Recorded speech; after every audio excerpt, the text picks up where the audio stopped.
Bismillahirrahmanirrahim. Assalamualaikum warahmatullahi wabarakatuh.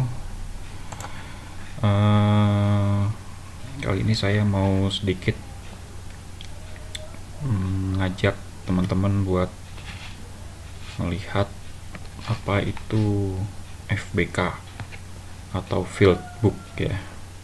Jadi Field Book ini adalah suatu bahasa ASCII yang menerjemahkan hasil bacaan total station pekerjaan terestris itu ke dalam Civil 3D.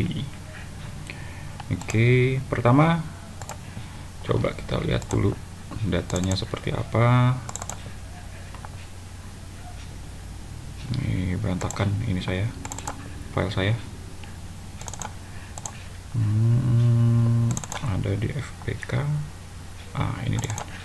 Jadi inilah bentuk data FBK. Di FBK ini ada, saya nggak bahas detail dulu ya, cuma saya memperlihatkan secara general aja dulu.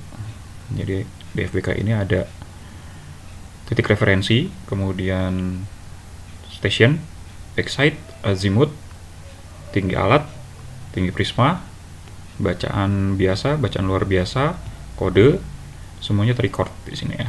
Ini sekilas tadi itu. Saya close dulu. FBK ini kita bisa plot di Civil 3D. Nah, Civil 3D yang saya pakai ini masih di Civil 3D tahun 2016.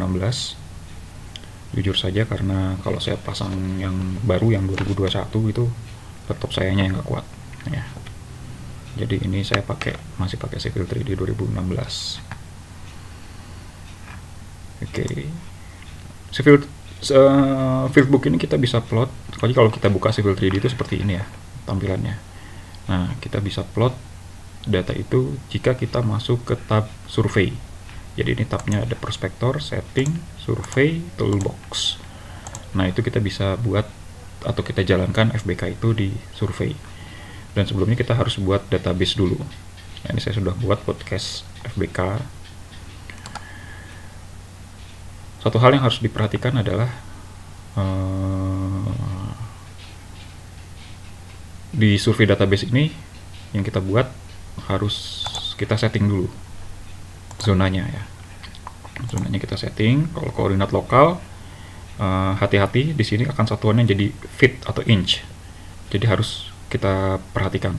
Diganti dibuat ke meter. Kalau kita melakukan pengukuran dalam meter, kita bikinnya di meter. Itu lalu coba kita lihat apa itu tadi FBK ketika kita plot itu akan jadi seperti apa ya. Kita import ya FBK nya, lalu kita pilih tadi ini adalah podcast FBK, ini adalah nama survei database nya, lalu kita ikuti perintahnya. Di sini ada select filenya, kita bawa filenya kemana. Itu kebetulan saya bikinnya polygon. Open, next.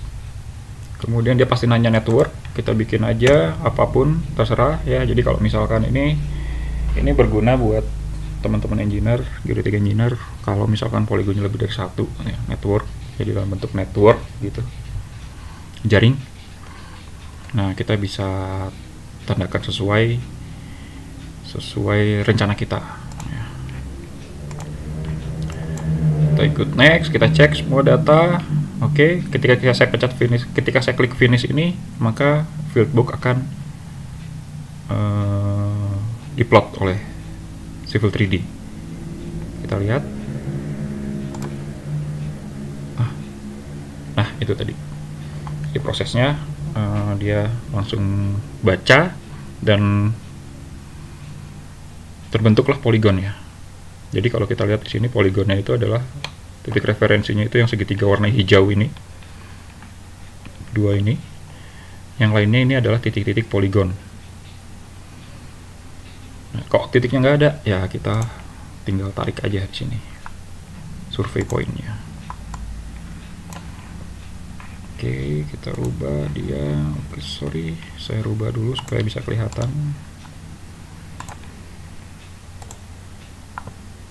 Elevation and description. Oke. Nah, ini BM2, BM1. Jadi ini bisa kelihatan di sini bahwa teman-teman kita yang kemarin melakukan survei itu dia berdiri di BM2, backset ke BM1, kemudian foreset ke P1, P2, P3, P4, P5, P6, P7, P8, P9, dan close lagi di BM2. Sehingga terbentuklah poligon tertutup. Ya. Ini di sini adalah poinnya. Nah, FBK ini adalah gimana ya saya jelasin ya. Jadi dia itu langsung merecord semua data hasil pengukuran dan terbentuklah jaring poligonnya, dan kita bisa langsung adjust. Mungkin teman-teman kalau yang biasanya terbiasa melakukan adjust itu di Excel secara manual. Jadi kita di sini tidak membicarakan mana yang lebih baik menghitung di Excel secara manual, sebenarnya semi digital itu ya, atau di sini yang kita menggunakan FBK itu full digital. Kita tidak membahas itu ya. Nanti Pak Budi akan membahas juga untuk yang Excel, karena dua-duanya penting sesuai dengan hasil diskusi kemarin itu, bahwa teori itu tidak pernah bertentangan dengan praktik ya. Coba kita adjustnya itu dia ada di bawah network. Ini ada traverse ya. Nah ini traverse, ini polygon artinya kita bikin aja deh 1 ya. Dan di sini ada station 12, tadi poinnya 12. Kalau kita klik dan pengukurannya sudah benar, otomatis dia akan terbaca secara benar. Stationnya berarti dia dari 101 sampai 109, kemudian dia di BM di poin 12, dan dia final foresight ke 109. Maka terbentuklah di sini traverse atau polygon. Lalu kita lanjut ke traverse analysis. Kita pakai horizontalnya pakai least square, vertical adjustmentnya pakai length weight distribution, linearnya kita bikin 10.000. Jadi horizontal closure limit ini dia linear, ini vertical linearnya saya bikin 10.000 dan 10.000. Oke. Nah, data ini semua yang muncul ini ada 4 nih ya, ada 4. 2, 3, 4 ya, ada 4 report ini dia langsung otomatis dikeluarkan dan terrecord sesuai folder database yang kita bikin. Tadi folder database-nya ada di sini, podcast FBK. Ini filenya 1. Nah, ini datanya semua ada di sini semua. Ya, kita lihat yang paling bikin itu sih biasanya bikin ketar-ketir gitu. Itu di data file 1 ini. Karena ini adalah hasil pengukuran, dimana di sini bisa kita langsung lihat absolute error. Ini kesalahan linear. Dia teman-teman kemarin melakukan kesalahan itu sebesar nyaris 1 cm. Jadi ini 9 mili ini ya. 9,7 mili. Kemudian di sini ada panjang poligon yang sudah dibuat kemarin itu sepanjang 623, menghasilkan ketelitian atau linear sebesar 64.192. Jumlah titiknya 10. Dan area yang terbentuk dari poligon tersebut sebesar 1,76 hektar. Jadi kalau kita lihat di sini ketelitiannya sudah masuk ini untuk horizontal ya. Ini sudah bagus untuk konstruksi karena dia kesalahannya kecil sekali. Oke, kita close. Nah, ini ada warning, dia vertical errornya dia di linear cuma dapat di 7.200 ya. Memang beda ya kalau pakai total station itu ada perkiraan pembacaan ini apa namanya pita ukur, sehingga kemungkinan ada kesalahan di situ, kemungkinan itu ya. Kapan-kapan kita bahas juga itu gimana itu perbedaan antara hasil yang pengukuran vertikal ketika kita menggunakan total station dan ketika kita menggunakan waterpass. Kita oke. Lalu muncul di sini ya, secara otomatis ini ada ellipsoid kesalahan yang saya bikin. Ini keren ini ya. dari 2010 sama teman-teman saya itu diajarkan FBK ini, Pak Budi, Pak Didin, Pak Epul, Pak Cunda, itu lagi siapa ya? Pak Didin, Pak Epul, Pak Cunda. Oh ya, ya itu yang ngajarin. Ya. Nah, di sini kita bisa lihat elipsoid kesalahan. Ini besarnya, ini warna hijau ini adalah elipsoid kesalahan. Ini juga elipsoid kesalahan. Ini elipsoid kesalahan terus semua. Tapi kenapa di BM2 dan BM1 tidak ada elips kesalahan? Karena ya memang itu kan titik referensi ya. Referensi itu dianggap tidak mempunyai kesalahan, dianggap nol salahnya. Jadi tidak melakukan adjust koordinat, baik itu koordinat, sudut, dan jarak. Oke. Nah, coba kita lihat lagi di sini, di folder survei database-nya itu. Ini kita bisa lihat di sini bahwa dia itu ada report-report seperti ini. Ini adjust koordinatnya, nilai koordinatnya sudah di adjust. Ini data yang tadi kita bahas sedikit.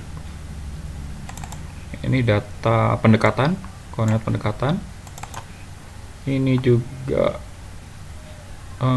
raw data, jadi hasil tembakan gitu ya, hasil tembakan dari TS ketika di lapangan itu dia merecord seperti ini. Ini nilainya beda sih, beda ya. Ya mungkin ada pembulatan. Ini ada vertical data, kemudian ada vertical adjustment-nya ini. Ya. Jadi ada selisih di sini, ada 1 cm, 25, makin besar, di ujung itu jadi paling besar dia kesalahannya. Saya nggak masuk teori ini dulu.